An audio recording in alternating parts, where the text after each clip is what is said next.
కరువు లెక్క, ఆ కరువుకి కారణం కాంగ్రెస్ లెక్క చిత్రీకరించేటటువంటి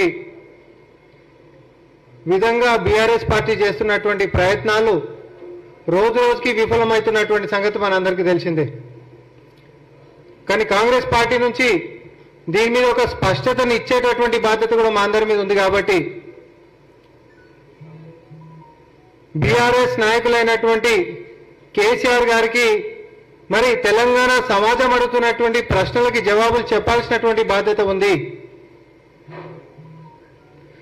మీరు అధికారంలో ఉన్నప్పుడు కాళేశ్వరం మేమే కట్టినాం, కాళేశ్వరం కించి 1 కోటి ఎకరాలకు కూడా నీళ్లు మేమే ఇస్తున్నామని చెప్పి ప్రతి సభ మీద, ప్రతి వేదిక మీద, ప్రతి ఛానల్లో, ప్రతి మీ అధికార ప్రతినిధులు కానీ, మీరు కానీ, మీ ఎమ్మెల్యేలు కానీ, లేకపోతే మీ పార్టీ నాయకులందరూ కూడా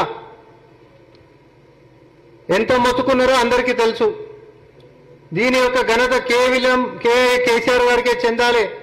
దీని నిర్మాత ఆయననే. దీని యొక్క ఆశయం లెక్క తీసుకున్నాడు, తెలంగాణ భవిష్యత్తును ఆలోచించి తీసుకున్నాడు అని చెప్పి మాట్లాడిండ్రు.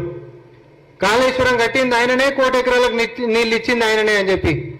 మన ఈ రోజు ఎందుకు క్షేత్రంలోకి ఇదే కేసీఆర్ గారు పోయి కరువు అని చెప్పి కాంగ్రెస్ మీద నెట్టేసేటటువంటి ప్రయత్నం చేసినప్పుడు ప్రజలు అడుగుతున్నటువంటి ప్రశ్న ఏంటంటే, అయ్యా మరి మీరు 10 ఏళ్లలో కాళేశ్వరం మేమే కట్టినాం, 1 కోటి ఎకరాలకు నీళ్లు మేమే ఇచ్చినాం అని చెప్పి అన్నారు కదా.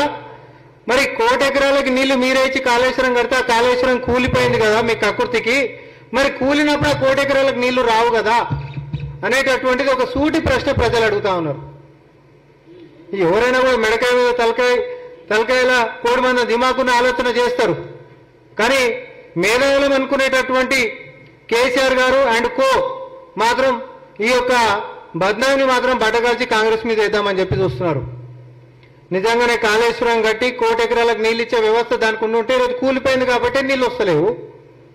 మీ భాషలో మాట్లాడుతున్నాం మేము.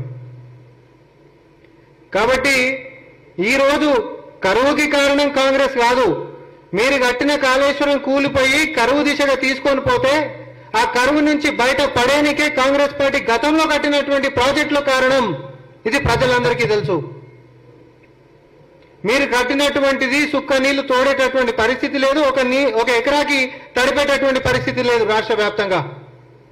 కానీ ఈరోజు ఈ కరువు సమయంలో మానవ తప్పిదంగా మార్చి కరువుని ఈరోజు తీసుకొని వచ్చినటువంటి కేర్ ఆఫ్ అడ్రస్ అయిన కేసీఆర్ ఆ కరువు నుంచి బయట పడేయడానికి కాంగ్రెస్ పార్టీ గతంలో కట్టినటువంటి ప్రాజెక్టులే మళ్ళీ ఈరోజు మనకి ఆధారమైనవి. ప్రతి ఎకరాన్ని ముద్దాడుతున్నటువంటి నీళ్లు కాంగ్రెస్ పార్టీ కట్టినటువంటి ప్రాజెక్టులే ఇస్తున్నాయి. ఈరోజు ఎండాకాలంలో కూడా నగరంలో ఉంటున్నటువంటి ప్రజానికం యొక్క ప్రతి గొంతుని తడుపుతుంది కూడా కాంగ్రెస్ పార్టీ గతంలో కట్టినటువంటి ప్రాజెక్టుల ఆధారంగానే నడుస్తుంది ఈరోజు వ్యవస్థ కూడా. 10 ఏళ్లలో నువ్వు కట్టినటువంటి ప్రాజెక్టు నీ అవినీతికి, నీ దురాశకి ఈరోజు కుళ్ళిపోయింది, కుంగిపోయింది. 1 ఎకరానికి నీళ్లు తడిపించేటటువంటి వ్యవహారం లేకుండా పోయింది. పైపెచ్చు 20 సంవత్సరాలు అప్పులకి తెలంగాణ సమాజాన్ని నెట్టింది. క్షేత్రంలోకి పోయినప్పుడు యావత్ తెలంగాణ సమాజం అడగాల్సినటువంటి ప్రశ్న ఒకటే, 1,47,000 కోట్ల రూపాయలు పెట్టి కట్టినటువంటి నీ ప్రాజెక్టు ఎందుకు కూలింది? కక్కుర్తి ఎందుకు పడ్డావు? ఈ రోజు ప్రజలను ఇంత ఇబ్బంది ఎందుకు పెట్టినావు? మళ్ళీ ఈ రోజు మా ముంగడికి ఏం ముఖం పెట్టుకొని వచ్చినావు, ముసలి కన్నీరు కారుస్తున్నావు అని చెప్పి తెలంగాణ సమాజం కేసీఆర్ ని అండ్ కోని ప్రశ్నించాల్సిందిగా కాంగ్రెస్ పార్టీ డిమాండ్ చేస్తుంది.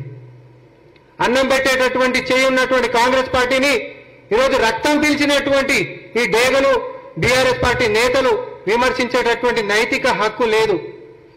ఇదే నినాదంతో యావత్ తెలంగాణ ఈరోజు బీఆర్ఎస్ పార్టీని ఈరోజు పొలిమేరలో దాటి రాజకీయంగా ఎట్లాంటి ఉనికి లేకుండా చేయాల్సిందిగా కాంగ్రెస్ పార్టీ పిలుపునిస్తా ఉంది. మనల్ని కరువులకి నెట్టిండు, అప్పుల కుప్పలకు నెట్టిండు, 20 సంవత్సరాలు అప్పుల భారం మన నెత్తి మీద మోపిండు. కానీ సుక్క నీళ్ళు 1 ఎకరానికి ఇచ్చేటటువంటి పరిస్థితి లేకుండా చేసినందుకు దీనికి తగ్గ ప్రతిఫలం ప్రజలు రానున్నటువంటి లోక్సభ ఎన్నికల్లో గట్టిగా చెప్పాల్సిందిగా కాంగ్రెస్ పార్టీ నుంచి మేము విజ్ఞప్తి చేస్తా ఉన్నాం. ధన్యవాదాలు.